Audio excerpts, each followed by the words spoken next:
আপনাদের সবসময় আমি বলি ভাই সতর্ক করি, ঠিক আছে? মনে আছে ক্রোয়েশিয়াতে আমি সতর্ক করছিলাম। অনেকে বাঁশ মারা থেকে বাঁচে গেছে না। অনেকে আমাদের কথা শুনেন নাই, বাঁশ মারা খাইয়া লেছেন। ভাই ক্রোয়েশিয়াতে ছোট, ছোট অনেক এজেন্সি বাড়িয়ে গেছিল, অনেক দালাল বাড়িয়েছে যাদেরকে আমরা ক্রোয়েশিয়াতে পাঠাইছি। হেরা ২ দিন পরে কয় হেরা হেদের কাছে ১০ টা ভ্যাকেন্সি আছে। এরপরে আপনাদেরকে কাছে টাকা পয়সা নিয়ে দিছে, বাঁশ মারা দিয়ে হেরা এখন মার্কেট থেকে সব আউট হয়ে গেছে সব দালালেরা, ঠিক আছে? এখন দেখেন, এখন দেখবেন রোমানিয়া নিয়ে আপনার সার্বিয়া নিয়ে আরো নতুন নতুন দালালরা বাইরে হয়। কিভাবে বের হয়? মানে প্রথম আসে কয়েকদিন ভিডিও টিডিও করে, প্রথম যখন তাদের ভিডিও যখন ভাইরাল হওয়া শুরু করে তখন ফাইল নেওয়া শুরু করে।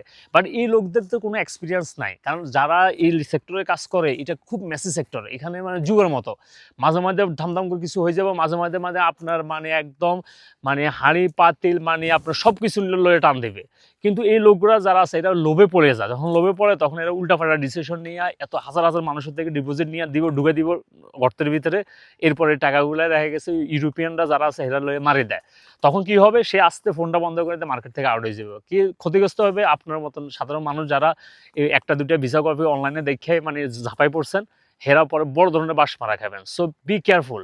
নেক্সট টাইম যারা নতুন করে মানে মার্কেটে আসবে, যদি দেখেন যে এরকম কেউ আসে ফাইল ধুমাই নিতেছে, এদেরকে অ্যাভয়েড করবেন, নাহলে কিন্তু বাঁশ মারা সবাই খাবেন। ঠিক আছে? Good luck.